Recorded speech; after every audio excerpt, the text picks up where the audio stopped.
اللہ تبارک و تعالی ایسے ہر سفر میں عطا فرمائے۔ لیکن میری یہاں سے شروعات ہے کہ ہم اس سال پوری دنیا کو ایک پیغام دینا چاہتے ہیں کہ یہ ہماری زندگی میں خوش نصیبی آئی ہے، آپ کی زندگی میں آئی ہے کہ اس سال جو 12 ربیع الاول شریف کو میلاد النبی صلی اللہ علیہ وسلم آنے والی ہے، وہ پورے حضور پاک کی 1500 سالہ عید میلاد النبی ہے۔ کیا پتہ اس کے بعد پھر اس طرح کے عدد کے لیے ہم زندہ رہیں گے نہیں رہیں گے، یعنی 1600 سال ہو یا کوئی اس طرح کا ایک راؤنڈ فگر ہو۔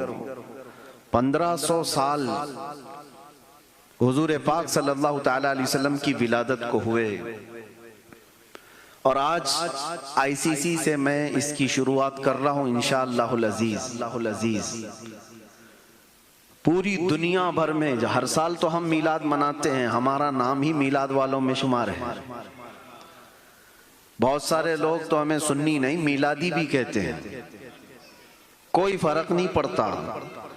حضور پاک صلی اللہ تعالیٰ علیہ وسلم کی کسی بھی چیز کی نسبت دے کر کے ہمارا تعارف ہو جائے، یہ ہمارے فخر کی بات ہے۔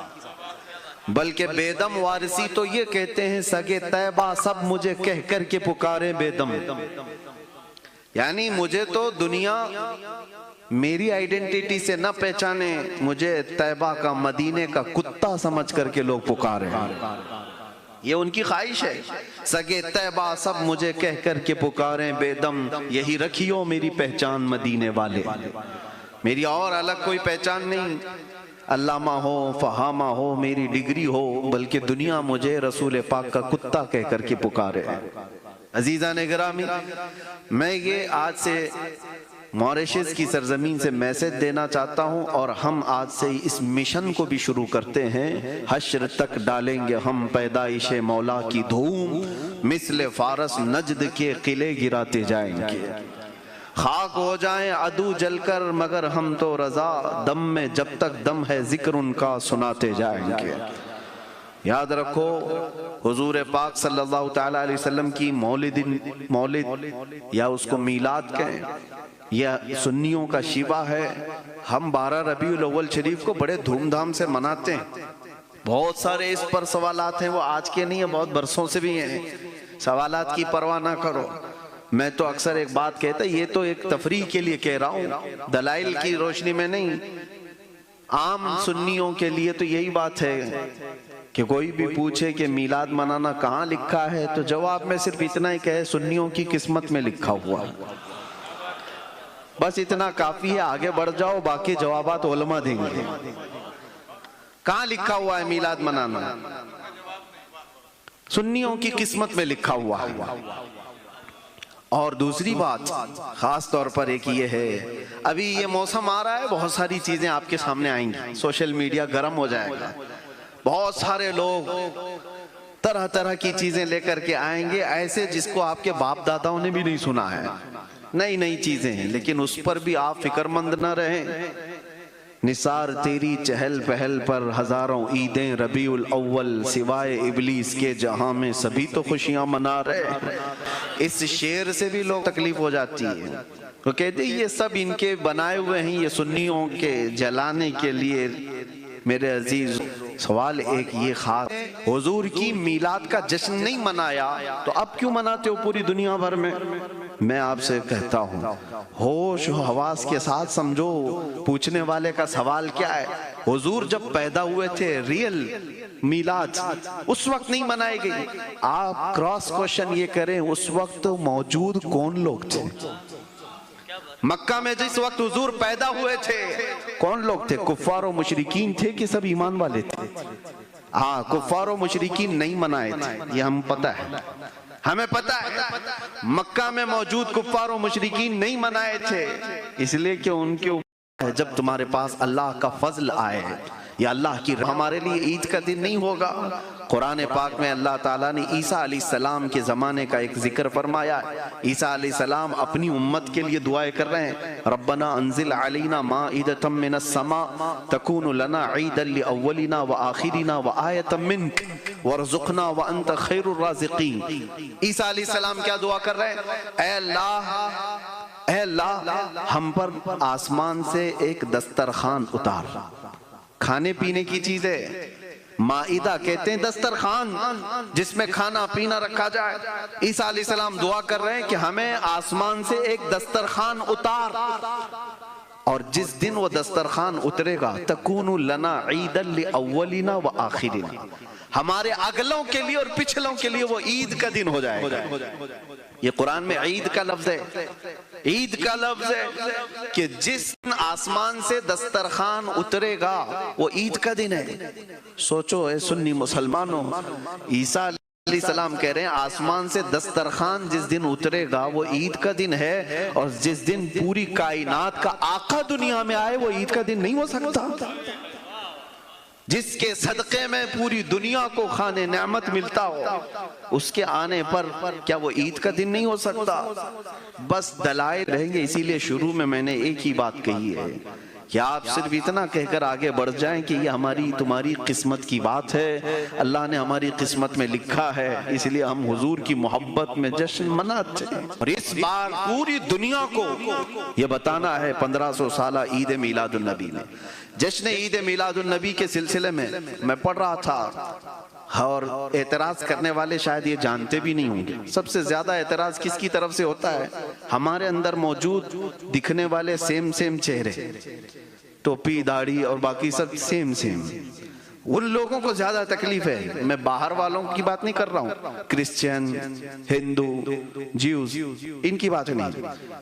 جماعت کے اندر دکھنے والے سیم چہرے، وہ اپنا نام کچھ بھی رکھتے ہوں، کوئی بھی نام، دیوبندی، اہل حدیث، کسی بھی طرح کے نام سے ہوں، اگر ان کو اعتراض ہے، وہ بھی جس امام کو سب سے زیادہ فالو کرتے ہیں، آپ کو میں بتاؤں، شیخ ابن تیمیہ، کتاب ہے ابن تیمیہ کی اقتضاء الصراط المستقیم، کتاب ابن تیمیہ کی ہے۔ مجھے حیرت ہو رہی ہے، ابن تیمیہ اپنی کتاب میں یہ لکھ، یہ کون کہہ رہا ہے؟ بابا کہہ رہا ہے، اور بچے آج کچھ اور کہہ رہے ہیں۔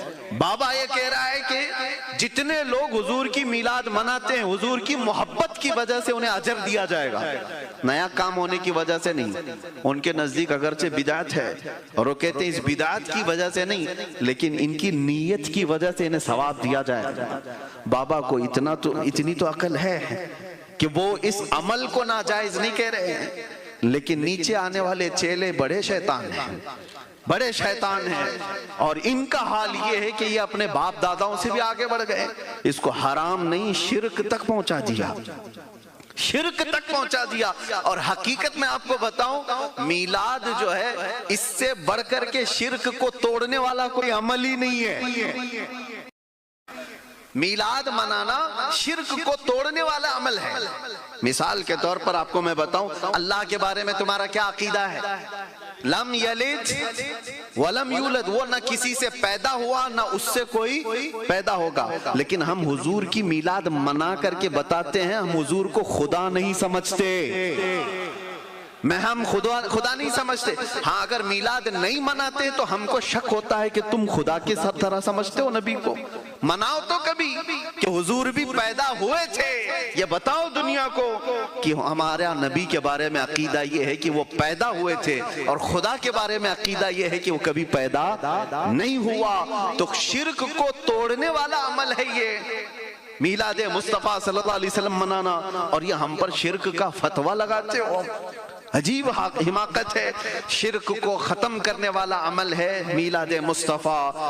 عزیزان گرامی وقار، بزرگوں کی باتیں اگر میں آپ کو بتاؤں، علامہ ابن جوزی، یہ غوث پاک رضی اللہ تعالیٰ عنہ کے زمانے کے عبد الرحمن ابن جوزی نہایت ہی نقاد محدث ہیں، ایسے کہ انہوں نے احادیث میں ذرا برابر بھی کچھ دیکھا تو پوری کتاب لکھ ڈالی، اور کتابوں پر جرح و تعدیل کرنے والے بہت بڑے امام ہیں عبد الرحمن ابن جوزی، ان کی پوری کتاب ہے، ان کی پوری کتاب ہے مولد العروس، یعنی دولہے کی مولود کے بارے میں کتاب، ابن جوزی کی لکھی ہوئی کتاب ہے، پوری انہوں نے دلائل کے ساتھ لکھا ہے۔ اور پھر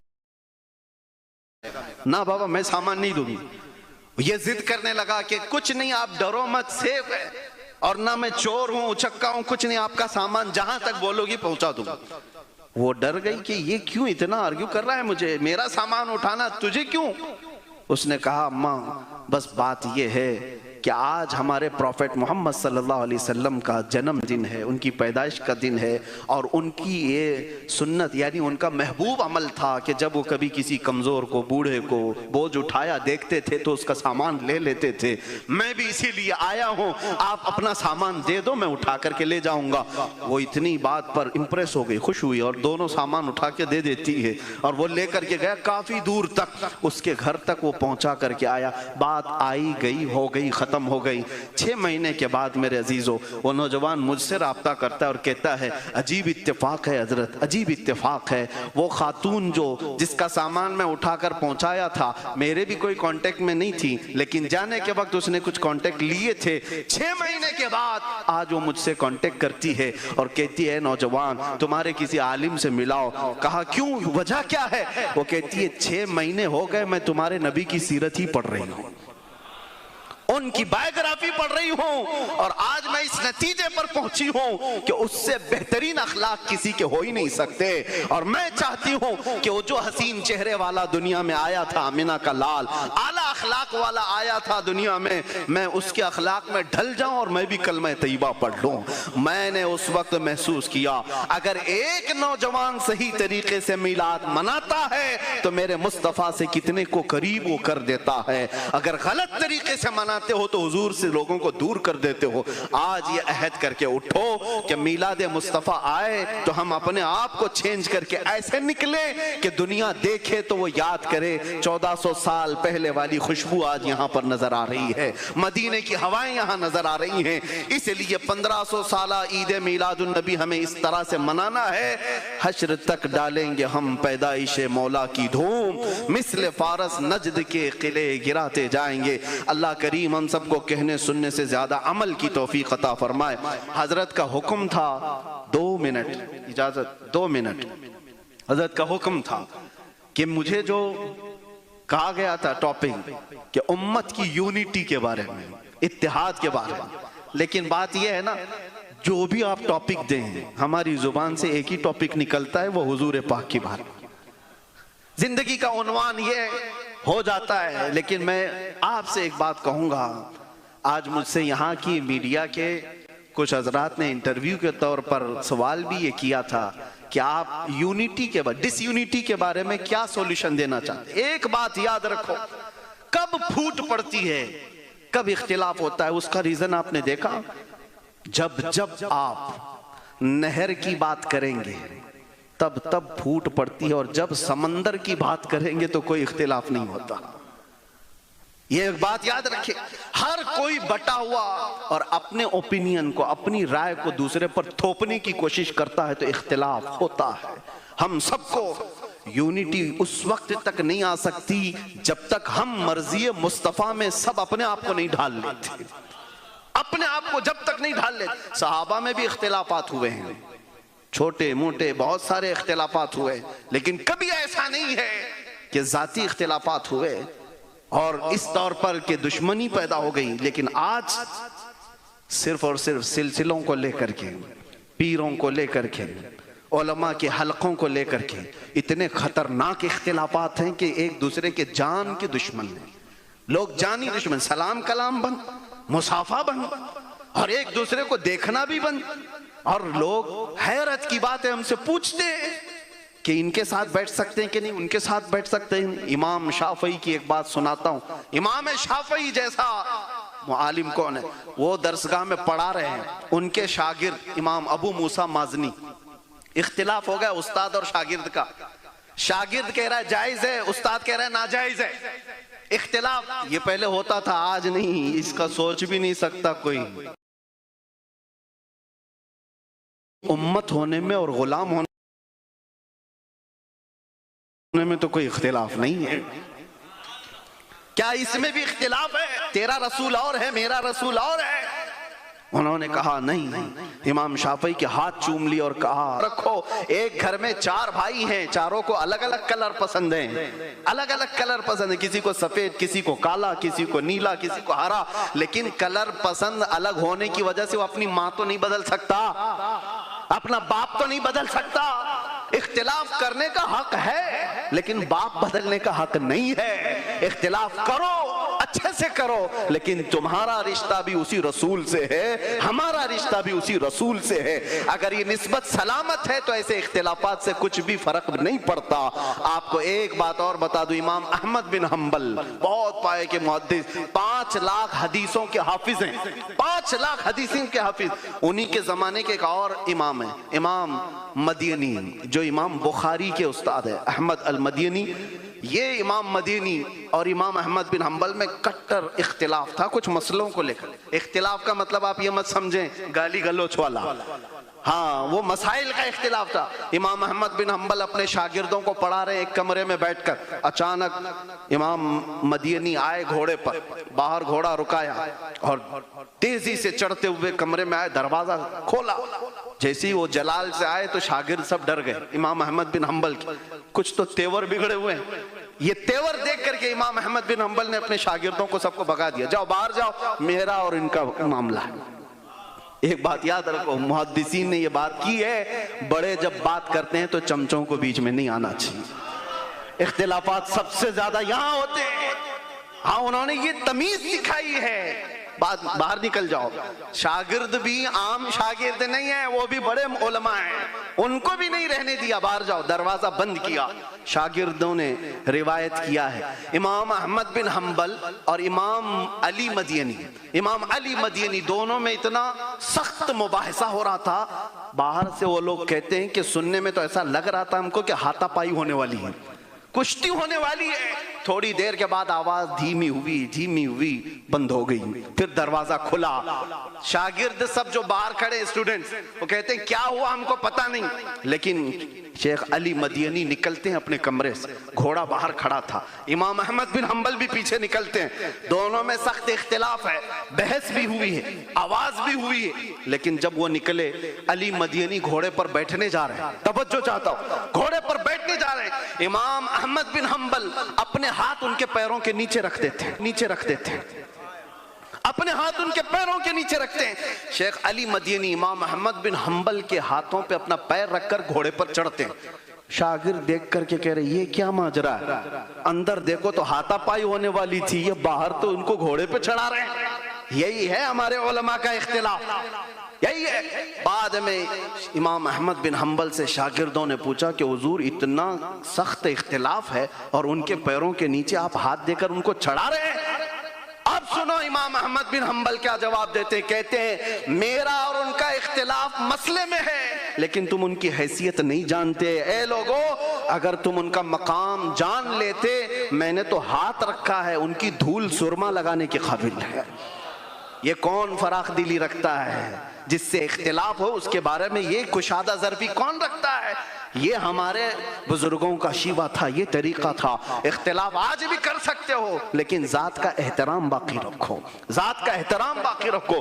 حسب نسب پر سوال نہیں، اس کے خاندان پر نہیں، اس کے باپ داداؤں پر نہیں، ورنہ اس کو اختلاف مذموم کہا جاتا ہے. وہ گالی گلوچ والا ہے، نیچ فطرت والا ہے. اعلیٰ فطرت والا اختلاف تو کرتا ہے لیکن انسانیت کا احترام باقی رکھتا ہے، اس کے اسلام کا احترام باقی رکھتا ہے. اللہ کریم ایسی یونیٹی ہماری امت میں پھر سے عطا فرمائے. لیکن ایک چیز ہے، آپ سب کو میں گزارش کروں گا، اختلاف جتنے بھی آئیں آپ ڈسکس مت کرو. بہت زیادہ شوق ہے تو 9 سال عالم بن جاؤ، پھر اس کے بعد مفتی بن جاؤ، اور پھر اس کے بعد علامہ بن جاؤ اور شوق سے ڈسکس کرو. ورنہ واٹس ایپ پہ مناظرے کرتے رہو گے، یوٹیوب اور فیس بک کو یونیورسٹی بنا کر اس پہ مناظرے کرتے رہو گے تو یاد ہے گوگل میپ بہت بری جگہ پہ بھی لے جا کے پھنساتا ہے. بہت. ہم کو خود بھی دلی سے ہم اترے تھے, ہم جا رہے تھے بریلی, لیکن گوگل میپ نے ہم کو ایسی جگہ پہنچایا تھا رات کے 2 بجے, راستہ ڈیڈ اینڈ ہے, ختم ہے. ایک پولیس والا ٹارچ مار رہا تھا, ہم اتر کر کے دیکھے کیا ہوا, راستہ بھٹک گئے. ہم نے کہا ہم تو جا رہے تھے بریلی. وہ پولیس والا کہتا ہے یہ سب جیل ہے, آپ یہاں کیسے آ گئے ہو. اس دن سے مجھے یاد ہے, میں نے ڈرائیور سے کہا کبھی ایسے گوگل کو فالو مت کرو جو مرکز عشق میں لے جانے کی بجائے مرکز قید میں لے کر کے جائے, مرکز کرائم میں لے کر کے چلا جائے. اس لیے سارا اگر تمہارا ڈیپینڈ انٹرنیٹ پر رہے گا تو ایسی پھنستے چلے جاؤ گے.